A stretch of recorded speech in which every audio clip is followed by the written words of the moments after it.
ત્યારબાદ મિત્રો આવે છે કે ફેબ્રુઆરી 14 છે ને 1984 ની વાત છે, બરાબર। 14 ફેબ્રુઆરી એક બનાવ બને છે, રમૂજી બનાવ।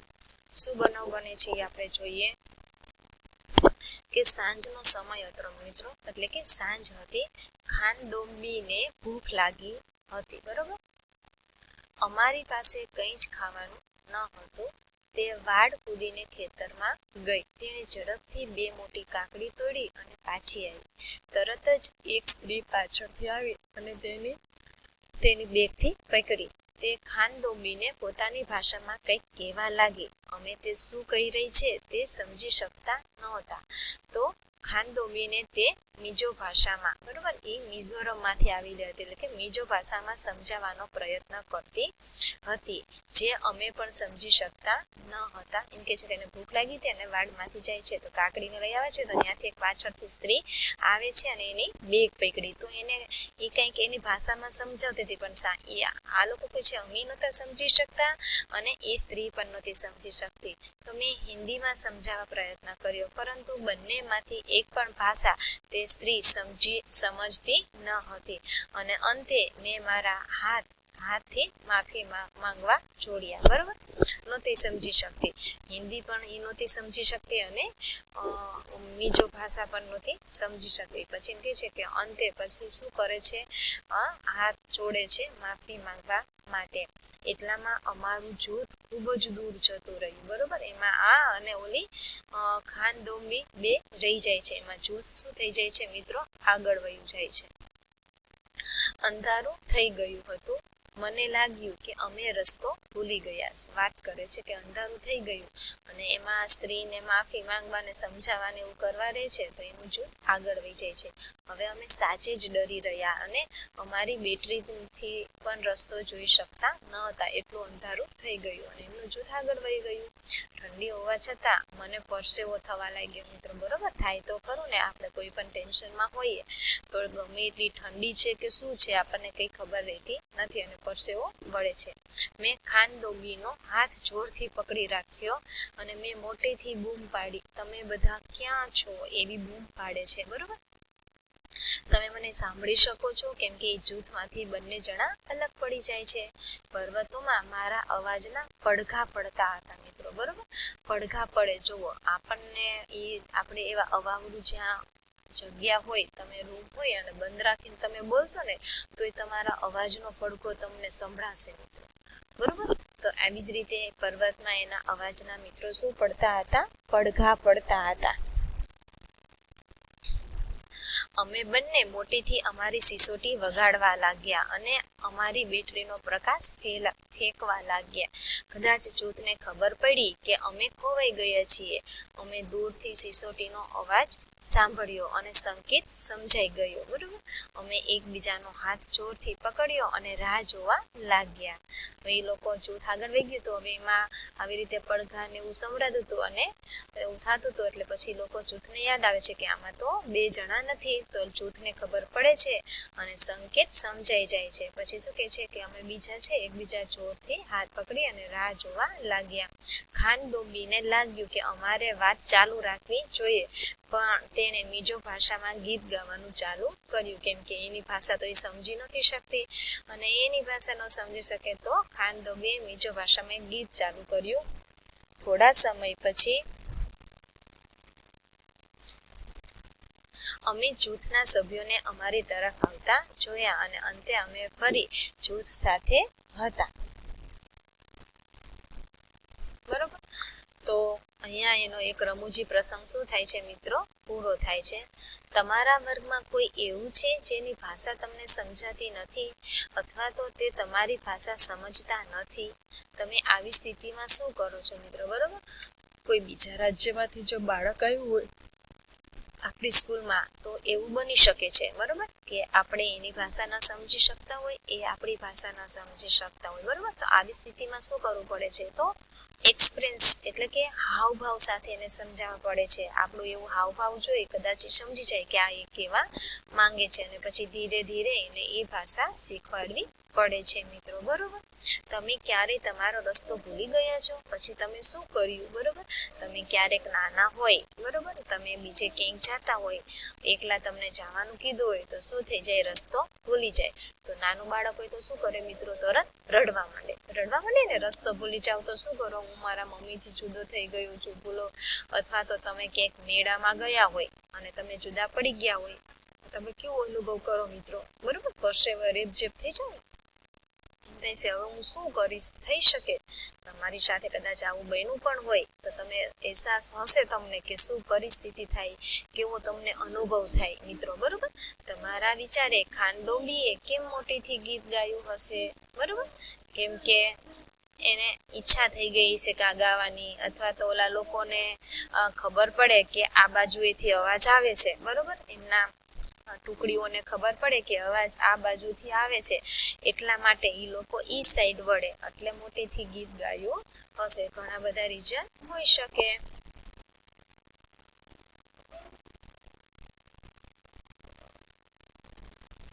બરોબર, તમે કોઈને ડરથી બચવા કઈ ખાસ કરતા જોયા છે? શું અને ક્યારે? બરોબર, તમે કદાચ મોટા હોય અને તમે કોઈ નાનું બાળક હોય, ભૂલું પડી ગયું હોય, રડતું હોય, તો તમે કહી શકો કે હાલ હું તને તારા ઘરે મૂકી જાઉં, બરોબર. તમે એ પણ કદાચ કર્યું હોય, બરોબર. તમે ક્યારે કરી છે કોઈને મદદ?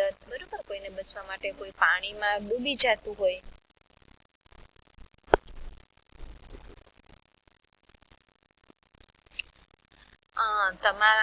તો એના માટે તમે શું કર્યું છે, ક્યારે કર્યું છે, બરોબર.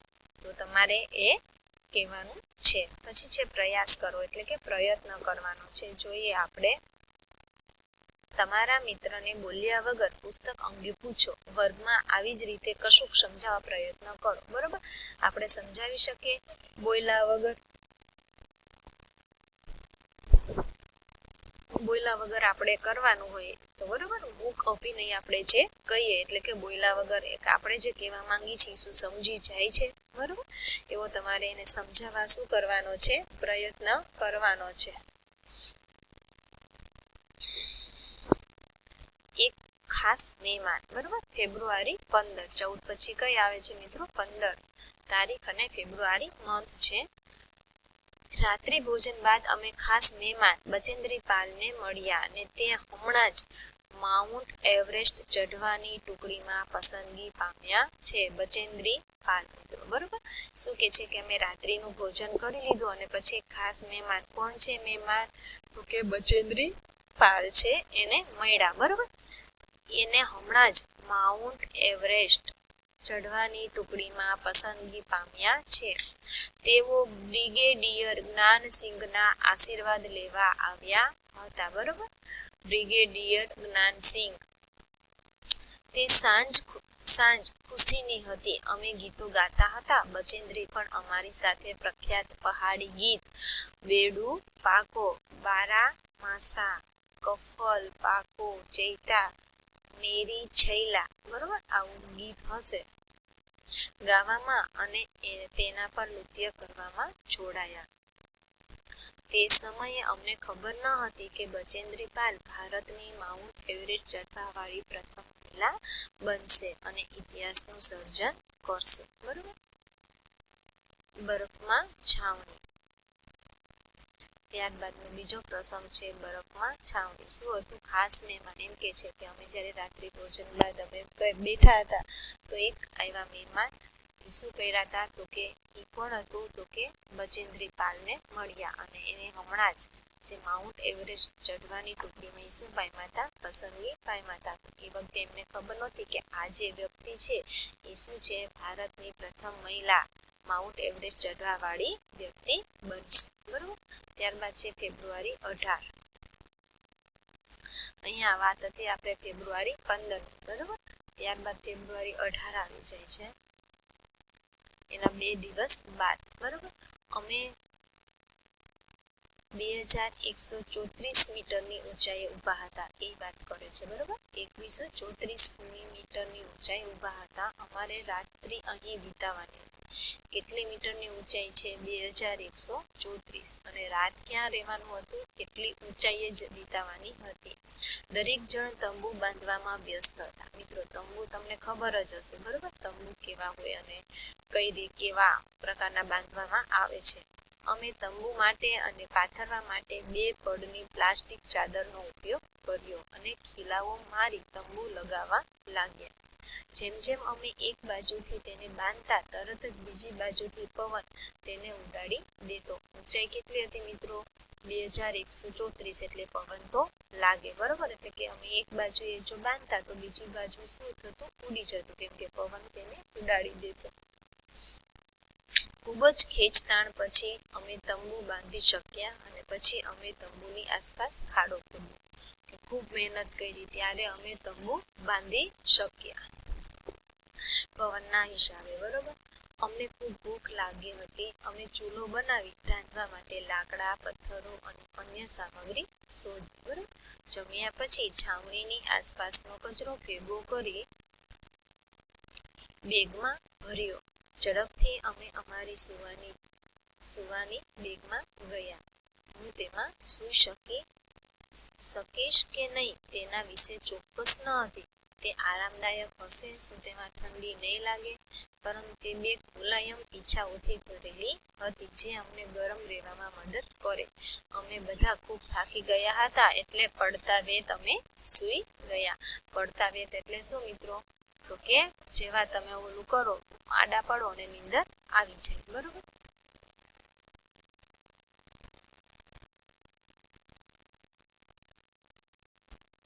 સવારે અમે ઉઠ્યા અને જોયું તો બરફ પડતો હતો, બરોબર? સફેદ મુલાયમ બરફની પતરીઓ નરમાશથી પડતી. વાહ, કેટલું સુંદર!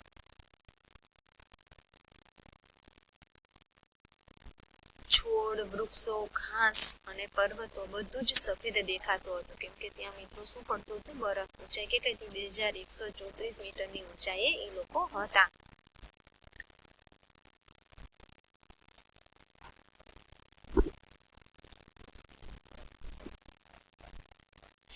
અમે લાકડીની મદદથી બરફમાં સાવધાનીપૂર્વક ચાલતા હતા મિત્રો, કેમ કે વૃક્ષ છે, બરોબર?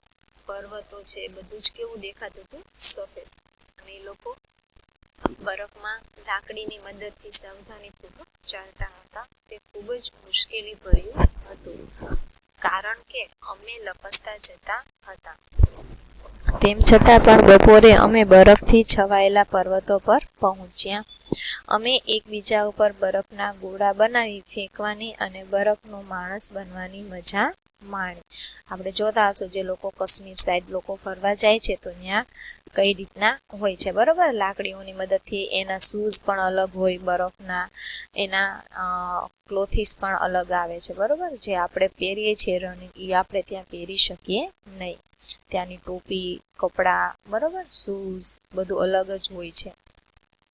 તો આ લોકો એમ કહે છે કે અમે પણ બરફમાં ચાલ્યા અને બરફના ગોળા બનાવી એકબીજા ઉપર ફેંકવાની પણ શું માણી? લોકોએ મજા માણી. છાવણીનો છેલ્લો દિવસ એટલે કે મિત્રો કઈ હતી? ફેબ્રુઆરી 21 દિવસનું હતું, બરોબર? ટ્રેનિંગ. છાવણીનો છેલ્લો દિવસ આવે છે. અમે કેમ્પ ફાયરની તૈયારી કરતા હતા. દરેક જૂથ કાર્યક્રમે રજૂ કર્યા. અમે કેમ્પ ફાયરમાં જોક્સ પર હસીને, ગાઈને તેમજ નૃત્ય કરીને મજા માણતા હતા. મધ્યરાત્રિ થઈ અને બ્રિગેડિયર જ્ઞાનસિંહ ઊભા થયા અને મને બોલાવી. મેં વિચાર્યું, અરે હવે મેં શું કર્યું? પરંતુ જ્યારે સાહેબે મારું નામ સૌથી સારા પ્રદર્શન માટે જાહેર કર્યું, હું સ્થિર ઊભી રહી ગઈ. તેમણે મને આશીર્વાદ આપ્યા અને મારા ગાલ પર ખુશીના આંસુ આવવા લાગ્યા. શું કે છે મિત્રો? કે છાવણીનો છેલ્લો દિવસ હતો, બરોબર? હવે કેમ્પ ફાયરની તૈયારી કરતા હતા, બરોબર? ત્યારબાદ દરેક જૂથે કાર્યક્રમ રજૂ કર્યા. જે જૂથ પાડ્યા હતા મિત્રો 7, બરોબર? તો દરેક 7 જૂથે કાર્યક્રમ રજૂ કર્યા, બરોબર? કોઈ જોક્સ પર હસીને, ગાઈને તેમજ નૃત્ય કરીને મજા માણતા હતા. તો મધ્યરાત્રિ થઈ એટલે બ્રિગેડિયર જ્ઞાનસિંહ એમના ઊભા થાય છે, ટુકડીના નાયક. એને બોલાવે છે અને કે છે કે અહીંયા આવ, તો એ કે હું તો વિચારવા પડી ગઈ કે હવે શું મમ્મી એ તો એવું શું કર્યું હશે, બરોબર, કે મને ખીજાશે, મને કરશે, એવું તો થાય ને કોઈ અચાનક નામ લેતો, તો એને પણ ડર લાગ્યો. પણ જ્યારે સાહેબે એનું નામ સારા પ્રદર્શન માટે જાહેર કર્યું તો એ શું થઈ ગઈ, સ્થિર ઊભી રહી અને એના આંખમાંથી ખુશીના આંસુ આવવા લાગે છે, બરોબર. આંસુ બે પ્રકારના હોય મિત્રો, આપણે બહુ ખુશ હોય ત્યારે પણ આપણી આંખમાંથી